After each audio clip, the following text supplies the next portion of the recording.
The Nancy Guthrie investigation enters week 10. The former American Idol hopeful accused of killing his wife, he gets a trial date. And the good doctor in Hawaii accused of trying to throw his wife off of a cliff, he takes the stand. Hey everybody, Matt Johnson, your host of True Crime and Justice with Matt Johnson. Thanks for being here for your trending headlines in true crime. Make sure that you hit the like, subscribe, and tell a friend. Let's bring the true crime family back together. And let's begin here with the Nancy Guthrie investigation entering week 10. The 84-year-old mother of Today Show co-host Savannah Guthrie went missing in the middle of the night, reported missing February 1st, almost gone without a trace, except she left her cell phone behind, her purse, her medication, and those back doors were propped open. My experts this week believe that the scene was staged, that she could still be alive. If you've gone to all this trouble, that you have disguised yourself from head to toe and covered all possible skin, you've got a bite light in your mouth, why are you going to go around and open a door, prop it open, so that anybody that gets up in the middle of the night and looks out their kitchen window is going to see it? Well, they know that's not going to be right for Nancy. So now you put yourself at a disadvantage. I think it was staged. I think it was on purpose. And again, until they show us, hey, here's a second person that came around the house. Somebody was waiting in the car, so there was at least three. But right now, we don't have that. We have a guy that was there sometime before. They won't release the date, but we have a picture of him. And then they said they wanted video from January the 11th. So I'm going to go out on a limb and say it was January the 11th. Right. And then he's back on the 31st, dressed very similar, but he's added a backpack. That means the 31st, that's go time. But on the 11th and the 24th, he didn't knock the lights out. He didn't, go ahead and take care of the Nest camera. So it's very odd. It all just seems very staged. And he came mission ready on the 31st. Anyone with any information is being asked to call the tip line at 1-800-CALL-FBI. More than $1 million cash reward is being offered for information in the case. Now moving on to this guy. Former American Idol contestant Caleb Flynn was in court earlier this week. He is accused of killing his wife, Allison, then staging the scene and lying to police. He claimed that someone had broke into his home and killed his wife. Let's watch some court. At this point, Mr. Mulligan has indicated that his client does not intend to file a time waiver, so the court set this for trial. Is that accurate, Mr. Mulligan? It is, Your Honor. Okay. So at this point, a trial date has been set for April 28th. That's a Tuesday. It will be a 2-week trial beginning on that date at 8:45 a.m. In Florida, the judge overseeing the Jared Briden murder case seems very annoyed by scheduling and the attorneys. How they want to choose the juries at the same time, but have one co-defendant go first, have the second jury wait, and then the second jury trial. The judge is concerned that that could lead to a mistrial. Here's WJXT TV. That she is taking all the steps to prevent a risk of a mistrial in either cases. The clock is ticking for attorneys on both sides as Judge London Kite weighs whether the high-profile trials for Mario Fernandez and Shanna Gardner should move forward at the same time or be separated. Right now, both trials are slated to run late August, but Tuesday, Fernandez's attorney said there is a fork in the road. Seems to have shifted amongst the parties. I don't know how much. What does that mean? Is aware. It's by agreement, my understanding, that the state and defense, Mr. Gardner, prefers to try our case first and separately. So it would be, we would go jury selection and our trial, which we anticipate we could be done within 2 weeks. Then Ms. Gardner's trial would go next, and then Tenon, obviously, not my concern, would not factor into that. But they no longer intend on trying these cases together. The announcement raised questions from Judge Kite, who asked why she hadn't been informed of the change in the schedule. The state argues there are efficiency benefits to selecting both juries at the same time. One, if you pick one jury, both juries at the same time out of one panel, all that media attention, all those questionings, all this preliminary stuff that we're going to be doing is going to be done once, not twice. Once the Gardner jury is sworn, I agree, we'll pick more alternates for her case. Judge Kite says sending a jury home for that long opens the door for outside exposure and the possibility of a mistrial. She told the attorneys that's a risk she's not willing to take. Gardner's attorney says separate trials make sense, but timing is key. Our position is we're in agreement with separate trials. However, we would like to, rather than picking the juries at the same time and then having the Gardner jury wait and perhaps create a whole slew of issues, we would like to go immediately following the Fernandez trial. Now, another complication is Henry Tenon. Now, he is no longer a state witness, and now he is a defendant in his own trial. So they have said that has slowed down a little bit of the process when it comes to dispositions. All right, so big news there out of Florida in this case that we've been following since the very beginning. Jared Briden was a father of 4 who was ambushed and killed.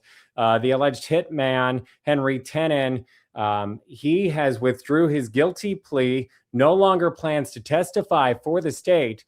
The victim's ex-wife, Shanna Gardner, and her husband, Mario Fernandez Saldana, are accused of hiring him in the killing. And finally, the good doctor in Hawaii accused of trying to throw his wife off of a cliff, Dr. Ghart Koig. He took the stand in his own defense. Let's watch. And I get like, why are you screaming? Yeah, what are you doing? And I get to her and I'm like, touching her, just putting my hands on her arms. And I was like, what are you doing? What's going on? What happens then? She keeps yelling and she kind of grabs my wrists and throws herself on the ground and pulls me down with her. So now you guys are on the ground? Yes. Okay. When you're on the ground, what starts to happen? She's holding on to me and I'm trying to figure out what's going on, but I'm also at this point trying to let go of, like, trying to get free because she's like actively holding on to me. Like she has her leg like wrapped around one of my legs and like is actively holding on to me and is yelling. And so I'm trying to, get free, and I get my one arm free and I try to use it to get my other arm free, and she grabs me by the testicles. And let me stop you there. Did you ever, in the course of this whole thing you described so far, ever try to pull her towards, push her off, or drag her towards the cliff's edge? No, not at all. So you're on the ground. She's kind of holding on to you. You guys are, would you there's kind of like a scuffle going on? Yes. Okay. And her legs wrapped around you? Yes. You mentioned, we got right up to the point where you said she grabbed your testicles. Is that right? Yes. How hard did she grab it? I mean, this was, like, pretty hard. She was holding on to me by my testicles, basically, like that hard. Okay. Did she grab it and let go, or did she grab it and hold on? She grabbed it and held on. Now,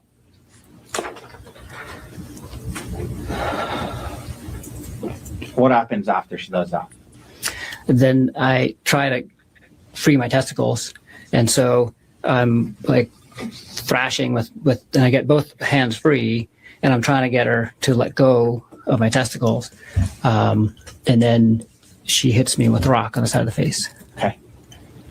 She's holding on to your testicles. You're kind of focused on that, obviously, and then at some point while you're focused on that, you and it happened all really fast. Yeah. But That's I'm glad you raised that up. Was this like happening slowly where you had it time all to... happened within probably less than a minute, maybe quickly, slightly more than a minute, but I mean 2 minutes or something. From the moment that like we were on the ground and she was grabbing my testicles was like it happened quickly. Everything after the grabbing of the testicles happened very quickly. Okay. And you weren't timing it or anything. No. This is just your estimate. Okay. So now she's holding on to you, she's squeezing your testicles, and you kind of dealing with that. And she's on the ground and you're kind of on top of her? Yes. Okay. And you said then you felt you got hit with the rock. Yes. Where'd you get hit? On the left side of my face. How many times? She kept doing it. The first blow she landed really well, and after that I was able to block. Okay. fairly well. She did like land a couple more, but not as bad as the first one. She still got your testicles? Yeah. So she's like holding my testicle and just like hitting me like this. And now do you stop dealing with your testicles? Just focused on the rock at this point. Okay. Yeah. You testified that you reacted to defend yourself when she hit you with the rock, and it's all happening fast, and she has your testicles, you grab and you hit her, and it was all happening fast. You were defending yourself in that moment, is that right? Yes. Okay. And did you stop as soon as she stopped? Yes. Okay. But you also said you felt horrible about it. Yes. Okay. Can you explain to the jury how those things can coexist?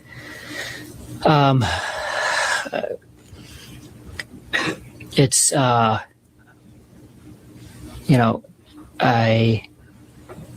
I believe in the right to self-defense, right? But I mean, in the moment, it was kind of an impulse. It wasn't like a conscious, like, I'm going to analyze this from like a, legal perspective. It was, but yet the result of it was harm to my wife. Okay. How do you feel about that? That she's got hurt? Horrible.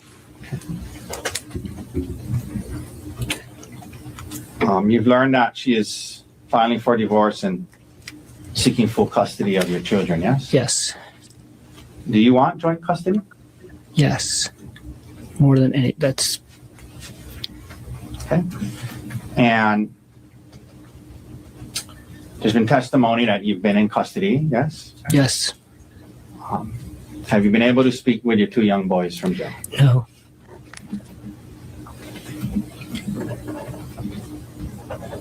Gerard, did you have a plan to kill your wife on the mountain that day? No. Did you try to throw her off a cliff? No. Did you try to stab her with syringes? No. When you hit her with the rock twice, why did you do it? In self-defense. Thank you. That's all the questions I have. So what did you make of the good doctor's testimony? Did you believe him? Let me know in the comments below. And also check out my video with a body language expert. We break down his testimony frame by frame. It's fascinating. That's going to do it for this week in True Crime. I'm Matt Johnson. Thanks for being here. Hit subscribe, like, and please share this with a friend, and have a great Easter weekend. Take care of yourself. We'll see you next time.